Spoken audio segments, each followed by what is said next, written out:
Hello friends, मैं हूं मिथिलेश कुमार और आपका स्वागत करता हूं उदित एकेडमी के यूट्यूब चैनल पे। जैसा कि आपको पता है कि यूपी पॉलिटेक्निक ग्रुप यानी डी फार्मा एंट्रेंस एग्जाम की तैयारी के लिए हम लोगों ने बायोलॉजी का 500 प्लस प्रश्नकाल सीरीज चलाया है, जिसका कि ये 21वां वीडियो है। और आज के 21वें वीडियो में हम लोग क्लास 12th बायोलॉजी का एक बेहद खास चैप्टर स्टार्ट करने वाले हैं। वह खाद्य उत्पादन में वृद्धि की तकनीकें यानी strategies of enhancement in food production. ये चैप्टर आपके लिए काफ़ी इंपॉर्टेंट होता है क्योंकि है छोटा सा चैप्टर, इजी चैप्टर है। बेसिकली हम लोग को इस चैप्टर में क्या पढ़ना होता है, ये कि हम लोग जैसे कि पॉपुलेशन बहुत ज़्यादा हो रहा है, उसके हिसाब से हमारे पास खाना यानी फूड की कमी हो रही है। तो उसके फूड के प्रोडक्शन में, खाना के उत्पादन में कैसे हम लोग वृद्धि कर सकते हैं, जैसे कि चावल, गेहूं, मीट, मछली, इस सब चीज़ के बारे में ये सब कुछ तकनीकें इसमें पढ़ने वाले हैं, प्लांट और एनिमल से रिलेटेड। और इस चैप्टर से काफ़ी ईजी सवाल आता है, 1 से 2 क्वेश्चन आपको देखने को मिलेगा। और मैं आपको इस आधे घंटे के स्लाइड में आप कंप्लीट देखते रहिए वीडियो में, लास्ट तक आपको क्वेश्चन का ट्रेंड पता चल जाएगा। फिर आपको एनसीईआरटी किताब पढ़ लेना है, थोड़ा सा सुपरफिशियल ऊपर ऊपर से, आपका एक भी क्वेश्चन नहीं छूटेगा, यह मेरा वादा है। इस चैप्टर से आपका लाइक टारगेट है 100, फटाफट वीडियो को लाइक कर दीजिए। फिर नेक्स्ट वीडियो हम लोग कल से स्टार्ट करेंगे। और हाँ, कुछ दिन से वीडियोस नहीं आ रही थी क्योंकि आपके लिए एक नए कंटेंट डिजाइन किया जा रहा है। जितने भी बच्चे डिप्लोमा इन फार्मेसी का फॉर्म भरे हैं वो बी फार्म के लिए CUET भी भर दें, उससे बैचलर ऑफ फार्मेसी में एडमिशन मिलेगा। और फिर CUET की तैयारी के लिए भी हम लोग इस चैनल पे बहुत अच्छे तरीके से तैयारी करवाएंगे, ठीक है। तो आप लोग फॉर्म भर दीजिए, आप लोग के लिए बहुत अच्छा कंटेंट डिजाइन किया गया है, ठीक है। उदित एकेडमी नाम से टेलीग्राम चैनल बना दिया गया है, आपको टेलीग्राम चैनल पे जाना है, टेलीग्राम पे जाइए, उदित एकेडमी सर्च कीजिए, उसके बाद ज्वाइन कीजिए। यहाँ पे क्लासेस के PDF नोट्स, साथ ही साथ आपको क्लास के नोटिफिकेशन भी मिल जाएंगे। और कुछ दिन में यहाँ पे क्विज भी स्टार्ट होने वाले हैं, ठीक है। तो फटाफट आप लोग ज्वाइन कर जाइए। तो चलिए हम लोग स्टार्ट करते हैं। फिर से मैं आपको बता दूं कि जितने भी बच्चे डिप्लोमा इन फार्मेसी का फॉर्म भरे हैं वो बच्चे CUET भी जरूर भरें, क्योंकि उसका भी हम लोग तैयारी करवाएंगे और उससे भी आपको फार्मेसी मिलेगा और डिप्लोमा से बेहतर चीज़ मिलेगा, यानी bachelor of pharmacy top university से, ठीक है। उसकी भी हम लोग बिल्कुल अच्छे तरीके से तैयारी कराएंगे। पहले आपके डिप्लोमा इन फार्मेसी का एग्ज़ाम करवा देंगे, अच्छे तरीके से तैयारी करवा के एग्ज़ाम दिलवा देंगे, उसके बाद हम लोग CUET की तैयारी में लग जाएंगे, ठीक है। तो चलिए हम लोग स्टार्ट करते हैं। मत्स्य पालन, पहला क्वेश्चन है, मत्स्य पालन पिसीकल्चर किससे संबंधित है, ठीक है। सबसे पहला क्वेश्चन यही बनेगा कि मत्स्य पालन को क्या कहते हैं, पिसीकल्चर कहते हैं। अगर पिसीकल्चर बात करें तो पिसीकल्चर में क्या होता है, तो मछली का पालन होता है। तो वही पूछ रहा है कि मत्स्य पालन यानी पिसीकल्चर किससे संबंधित है, तो जलीय जंतुओं से। याद रखिए, सिर्फ मछली से ही नहीं, जलीय जंतु से। जलीय जंतु यानी जल में जो भी खाने वाले मतलब पैदा होते हैं जंतु, मतलब जैसे मछली के अलावा जैसे कि कोई घोंगा खाता है, कुछ हाइड्रास वगैरह, मतलब जितने भी जलीय जीव है जिसको हम लोग खाते हैं, तो उसका पालन जो होता है मत्स्य पालन के अंतर्गत माना जाता है। तो आपको डायरेक्ट आंसर करना है कि मत्स्य पालन के तहत संबंधित कौन सा है, तो जलीय जंतुओं हैं, ठीक है। चलिए नेक्स्ट क्वेश्चन। नेक्स्ट क्वेश्चन है, निम्नलिखित में कौन सा क्रॉस ब्रीड का उदाहरण है। क्रॉस ब्रीड क्या होता है, देखिए क्रॉस ब्रीड होता है कि जैसे कि क्या है कि कोई भेड़ है, ठीक है। भेड़ का 2 किस्म है, एक होता है बीकानेरी इविस और दूसरा है मेरिनो रेम। ये दोनों भेड़ का जाति है, ठीक है। ये दोनों भेड़ का क्या अलग अलग जाति है। हम क्या करेंगे कि इस दोनों भेड़ को क्रॉस करा देंगे, यानी इसका मेल और इसका फीमेल को क्या करा देंगे, सेक्स करा देंगे। उससे जो बच्चा बनेगा वो एक नया टाइप का बच्चा बनेगा। तो वो इसी को हम लोग क्या कहते हैं, क्रॉस ब्रीड कहते हैं। क्या कहते हैं, क्रॉस ब्रीड। तो वही पूछ रहा है कि क्रॉस ब्रीड का उदाहरण कौन सा है, तो याद रखिए हिजारडेल नाम का सिप, हिजारडेल नाम का भेड़, वो क्रॉस ब्रीड का उदाहरण है। मैं एक बार फिर से अच्छे से समझा दूं, ये कॉन्सेप्ट आपके एग्जाम में पूछा जाता है। क्रॉस ब्रीड, क्रॉस ब्रीड में जो होता है वो डिफरेंट अलग अलग ब्रीड के अलग अलग 2 नस्ल होते हैं, जिनको क्या कराया जाता है, आपस में मेट कराया जाता है, यानी सेक्स कराया जाता है, जिससे फिर जो नया प्रोजेनी बनता है उसको हम लोग क्रॉस ब्रीड का प्रोडक्ट बोलते हैं, ठीक है।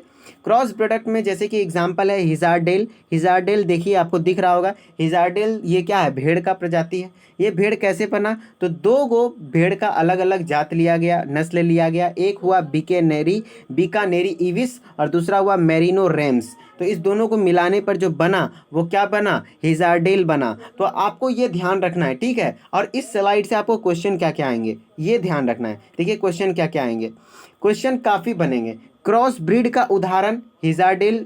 हिजार्डेल क्या है, किस चीज़ का ब्रीड है, तो एक सिप का ब्रीड है। सिप यानी क्या, भेड़ का। फिर हिजार्डेल जो बना हुआ है किससे किससे मिलके बना हुआ है, तो दो गो से मिलके बना हुआ है। वो कौन कौन सा है, पहला है बीकानेरी इविस और दूसरा मेरिनो रैम। तो इस दोनों को जब मिलाया गया तो एक नया सिप बना हुआ है हिजार्डेल, ठीक है।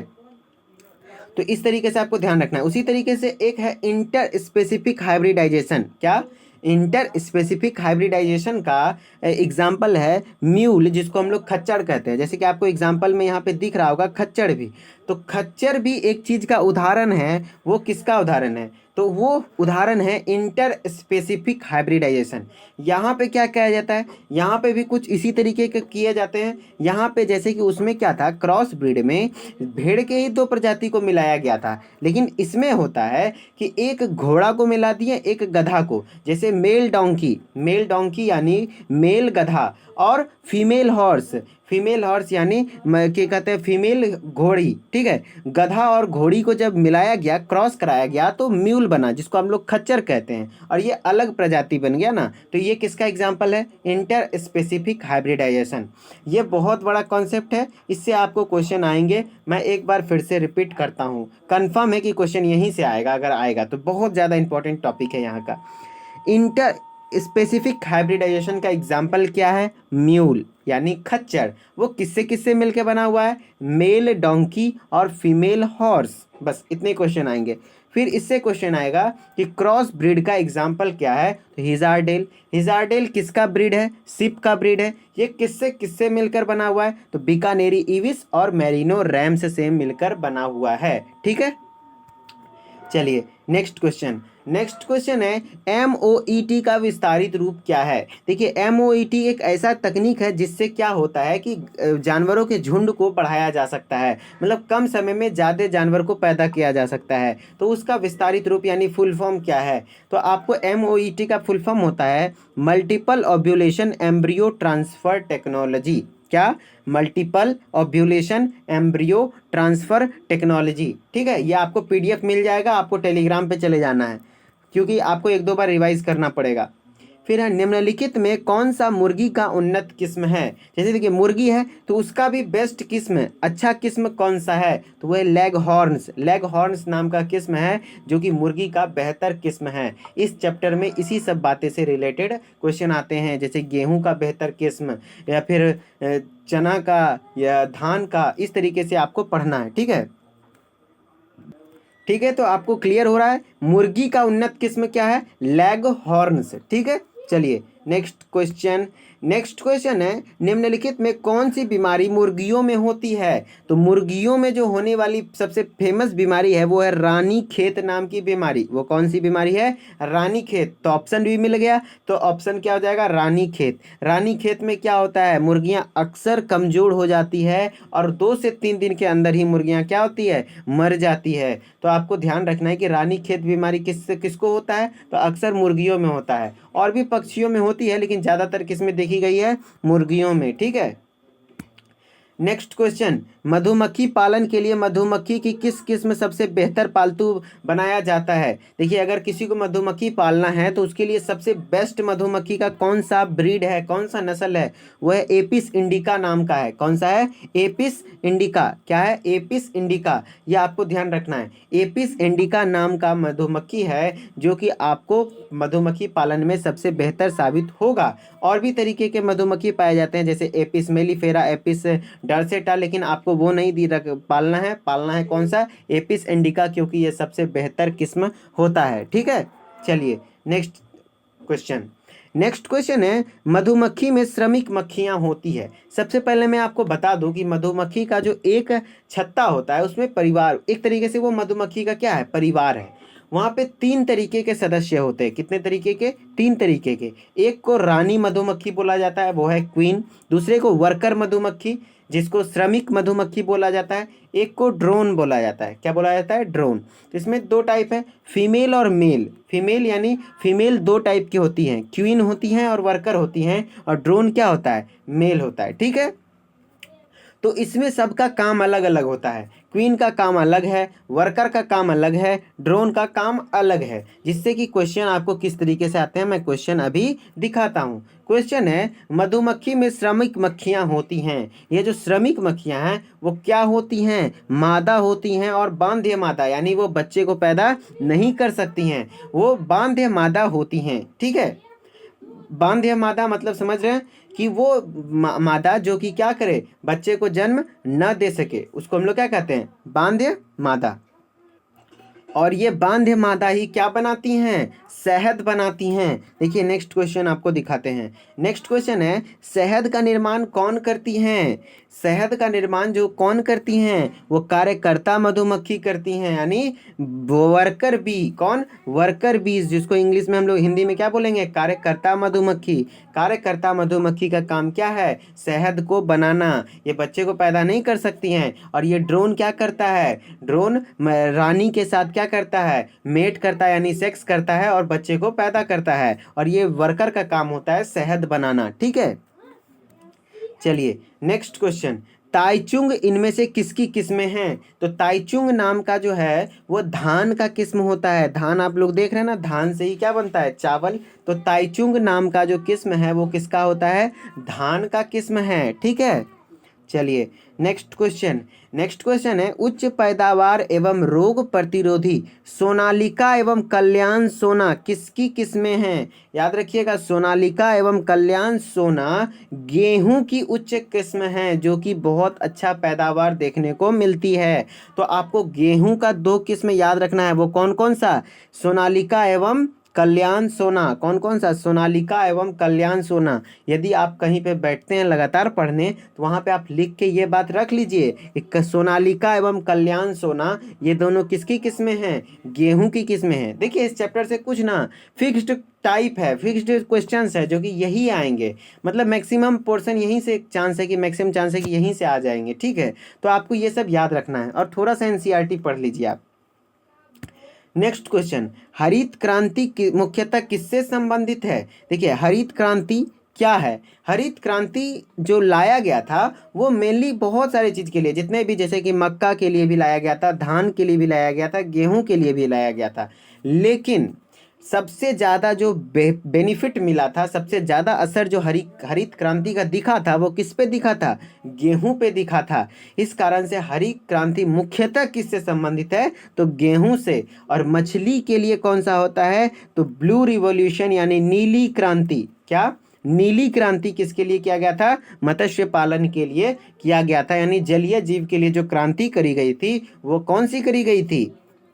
की कहते हैं नीली क्रांति। और हरित क्रांति गेहूं के लिए किया, सबसे ज़्यादा बेनिफिशियल साबित हुआ। ठीक है, चलिए नेक्स्ट क्वेश्चन है, एक सेकेंड, हाँ नेक्स्ट क्वेश्चन है, गेहूं में लगने वाला वाइट रस्ट किससे होता है? देखिए गेहूं में जो लगता है वाइट रस्ट, यानी वाइट रस्ट जो होता है, एक तरीके से वाइट कलर का फंगस लग जाता है, वो किसके कारण लगता है? तो एल्ब्यूगो फंगस के कारण। किसके कारण? एल्ब्यूगो के कारण। ये देखिए वाइट रस्ट जो लगता है वो किसके कारण लगता है? एल्ब्यूगो। और एल्ब्यूगो क्या है? एक कवक है। क्या है? कवक है, फंगस है। तो एल्ब्यूगो कवक के कारण गेहूं में वाइट रस्ट का बीमारी देखने को मिलता है। नेक्स्ट क्वेश्चन, जया एवं रत्ना किसकी किस्म है? तो जया एवं रत्ना किसकी किस्म है? धान की किस्में हैं। जया एवं रत्ना किसकी किस्म है? धान की किस्म है। और आपको ध्यान क्या क्या रखना है? जया रत्ना किसके किस्म है? धान के। फिर साथ ही साथ आपको ये ध्यान रखना है कि सोनालिका एवं कल्याण सोना किसकी किस्म है? तो गेहूं की किस्म है। और आपको क्या याद रखना है? ताइचुंग किसकी किस्म है? तो धान का किस्म है। मतलब धान का 3 गो, ताइचुंग, जया, रत्ना। कौन कौन सा? ताइचुंग, और यहाँ पे देखे थे जया एवं रत्ना, ये 2 गो हो गया, एक ताइचुंग हो गया। वो दोनों क्या हो गया? ये तीनों धान के किस्म हो गए और गेहूं के किस्म दो हैं, कौन कौन से? सोनालिका एवं कल्याण सोना। फिर आपको क्या इंपॉर्टेंट है जो कि मैं रिकवर कर रहा हूं, जो कि इंपॉर्टेंट है, वो क्या है? ये पॉइंट है कि क्रॉस ब्रीड का उदाहरण कौन है? हिजारडेल नाम का सिप, यानी हिजारडेल भेड़ है, वो किससे किससे मिलके बना हुआ है? तो दो गो से मिलके बना हुआ है, कौन कौन सा? बीकानेरी इविस एंड मेरिनो रैम, ठीक है।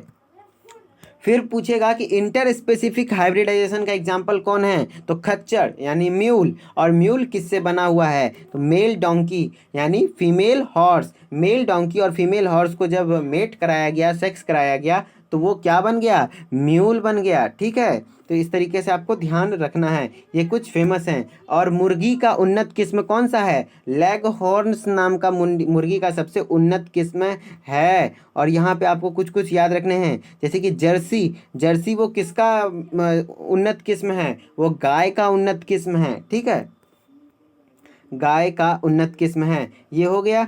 फिर ये मधुमक्खी का सबसे अच्छा किस्म कौन सा है? तो एपिस इंडिका है। कौन सा है? Apis indica. ये मैं बार रिवाइज करवा रहा हूँ इसलिए क्योंकि आपको एक पता चल जाए कि क्या क्वेश्चन आ रहा है। इस तरीके से क्वेश्चन आते हैं। मधुमक्खी के परिवार में 3 तरीके के होते हैं, एक क्वीन होती है, वर्कर होता है, ड्रोन होता है। और मेन काम कौन करता है? वर्कर। शहद बनाने का काम कौन करती है? वर्कर करती है। और ये बांझ होती है, बांझ मादा होती है जो कि बच्चे को पैदा नहीं कर सकती है, और क्वीन बच्चे को पैदा करती है। और उसके साथ सेक्स कौन करता है? ड्रोन, जो कि मेल होता है, ठीक है।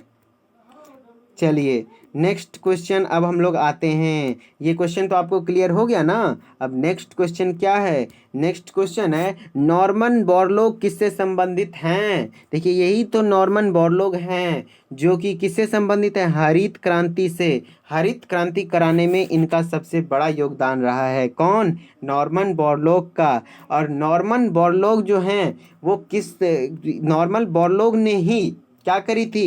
एक गेहूं के नए प्रजाति का खोज करा था। देखिए क्वेश्चन क्या है, बोरलॉग ने किसकी नई प्रजाति की विकसित की थी? तो वो है गेहूं के नए प्रजाति का विकसित किसने किया था? नॉर्मन बोरलॉग के वैज्ञानिक ने। नॉर्मन बोरलॉग ने गेहूं के, देखिए ये गेहूं के पौधे के पास बैठे हुए हैं, तो गेहूं के पौधे का एक नया ब्रीड तैयार किए थे। कौन? Norman Borlaug. और नॉर्मन बोरलॉग ही हरित क्रांति से भी संबंधित हैं। और आपको मैं एक बार फिर से रिकवर करा दूं, इस पूरे क्लास में आपको क्या मेनली याद रखना है, किस टाइप के क्वेश्चन आ रहे हैं। ये आपको एक तरीके का मोएट के बारे में भी आपको थोड़ा सा डिटेल में पढ़ना है। क्या? कि MOET एक ऐसी प्रक्रिया है जिसको हम लोग फुल फॉर्म में बोले तो multiple ovulation embryo transfer technology, ठीक है। इसमें कराया क्या जाता है? देखिए ये मोएट के बारे में थोड़ा सा डिटेल पढ़ना है जो कि मैं आज इसमें डिस्कस करूंगा, ठीक है। आपको थोड़ा सा सुन लेना होगा। देखिए मोएट प्रक्रिया में जैसे कि कोई गाय है, क्या है? गाय, काव, उसमें हमको मोएट कराना है, तो उसको क्या कराया जाता है? उस गाय में FSH जैसे हार्मोन का इंजेक्शन दिया जाता है। क्या दिया जाता है? FSH जैसे हार्मोन का इंजेक्शन दिया जाता है, जिससे गाय में एक अंडाणु, गाय में क्या होता है, कोई भी जानवर या फिर इंसान में एक बार में एक ही अंडाणु निकलता है एक साइकिल में। तो उसमें इसके एक अंडाणु के बदौलत क्या होगा? एक अंडाणु के जगह पे 6 से 8 अंडाणु बनने लगते हैं, जिस कारण से और ज़्यादा बच्चे का मतलब फर्टिलाइजेशन होगा। स्पर्म से उसका क्या कराएंगे? मेटिंग। और बहुत ज़्यादा प्रोजेनी फिर जितना भी भ्रूण बनेगा वो भ्रूण निकाल के अलग अलग सरोगेट मदर में डाल दिया जाएगा, अलग अलग गाय में डाल दिया जाता है। फिर वो बच्चा 9 महीने में क्या हो जाएगा? मैच्योर होगा, फिर उसका डिलीवरी हो जाएगा। तो इससे कम समय में बहुत अधिक क्या किया जा सकता है, मतलब झुंड जानवर का तैयार किया जा सकता है। तो मोएट के बारे में इतना पढ़ना था। और आपको NCERT पढ़ लीजिए। और रानीखेत के बारे में बस इतना पढ़ना है कि रानीखेत जो बीमारी होती है वो किस में फेमस है, किस में सबसे ज़्यादा देखने को मिलती है? तो मुर्गियों में देखने को मिलती है। और रानीखेत बीमारी जानलेवा भी है, ठीक है। और सबसे ज़्यादा अधिक पालतू बनाया जाने वाला मधुमक्खी का किस्म है तो वो कौन सा है? एपिस इंडिका नाम से मधुमक्खी का किस्म है जो कि सबसे ज़्यादा पालतू बनाया जाता है। ठीक है, तो मेरे ख्याल से आज के क्लास में मैं सारे इस चैप्टर से जितने भी ट्रेंडेबल क्वेश्चन हैं जो कि एक प्रीवियस ईयर क्वेश्चन का पैटर्न है, इसमें लगभग 5-6 क्वेश्चन ऐसे थे जो कि आपके एग्जाम में पूछे हुए थे, तो मैं सभी तरीके के क्वेश्चन को करवा दिया। आपको एनसीईआरटी पढ़ लेना है आज, और फिर इस वीडियो को 1 से 2 बार देख लीजिए क्योंकि यहाँ पे समझने वाला बात कम था और रटने वाला बातें ज़्यादा थी। तो 2-3 बार आप देखेंगे तो जिससे आपको क्या हो जाएगा, याद हो जाएगा। फिर आपको क्या करना है कि मैं एक बार और बोलता हूँ कि जितने भी बच्चे डिप्लोमा इन फार्मेसी का फॉर्म भरे हैं वो CUET का भी फॉर्म फिल कर लीजिए। उसकी भी तैयारी हम लोग जस्ट मई ख़त्म होने के बाद जून से स्टार्ट करेंगे, और उसकी तैयारी हम लोग इंग्लिश मीडियम मतलब बाइलिंगुअल लैंग्वेज में करेंगे। उसमें इंग्लिश भी यूज करेंगे, हिंदी भी यूज करेंगे। स्लाइड जो बना रहेगा वो इंग्लिश में रहेगा और मैं समझाऊंगा उसको हिंदी में, क्योंकि बायोलॉजी अगर सटीक तरीके से पढ़ना है, आपको एग्जैक्ट सही नॉलेज चाहिए तो वो इंग्लिश में पढ़ना पड़ता है, और उसको मैं हिंदी में आपको समझाऊंगा। ठीक है, इसके लिए कंटेंट डिजाइनिंग चल रहा है जिस कारण से वीडियो में थोड़ा लेट भी हो गया, इसके लिए सॉरी। लेकिन आप लोग यहाँ तक वीडियो को देख रहे हैं मतलब आप एक ऑनेस्ट स्टूडेंट हैं, आप रेगुलर इसी तरीके से इस चैनल से बने रहिए। और आप अगर और भी पढ़ना चाहते हैं फिजिक्स केमिस्ट्री मैथ के PDF नोट्स आपको मिल जाएंगे। अगर आप नोट्स के थ्रू मतलब सिलेक्शन चाहते हैं, तैयारी करना चाहते हैं, तो एक बेसिक सॉल्यूशन आपको डी फार्मा एंट्रेंस एग्जाम का मिल जाएगा। वो कैसे? तो उदित फार्मेसी क्लासेस ऐप इंस्टॉल कीजिए, वहाँ पे एक कोर्स है 299 रुपीज़ इसका प्राइस है। अगर कोई दिक्कत है तो इस कॉल पे, इस नंबर पे कॉल करके आप कर सकते हैं। यहाँ पे कोई वीडियो अवेलेबल नहीं है। ठीक है, आपको फ्री ऑफ कॉस्ट CUET की भी तैयारी कराई जाएगी, इसलिए आपको फॉर्म भर देना है। ठीक है, तो चलिए हम लोग मिलते हैं फिर नेक्स्ट क्लास में। तो ओके बाय, और फटाफट आप लोग वीडियो को लाइक कर दीजिए। ठीक है, चैनल को सब्सक्राइब कर दीजिए। तो मिलते हैं कल के नेक्स्ट क्लास से, और कल से लगभग 2 वीडियो पर डे अपलोड होंगे, एक सुबह में एक शाम में। शाम में जो क्लास अपलोड होगा वो क्या होगा कि नया क्लास होगा, नया क्या कहते हैं चैप्टर होगा, लेकिन एक मॉर्निंग में जो क्लास होगा वो कौन सा होगा? रिवीजन क्लास होगा। और कल से नहीं, रिवीजन वाला क्लास परसों से स्टार्ट होगा, और कल से मतलब रेगुलर क्लासेस होंगी, आपको इसके लिए टेंशन नहीं लेना है। तो चलिए मिलते हैं फिर नेक्स्ट वीडियो में। Okay bye.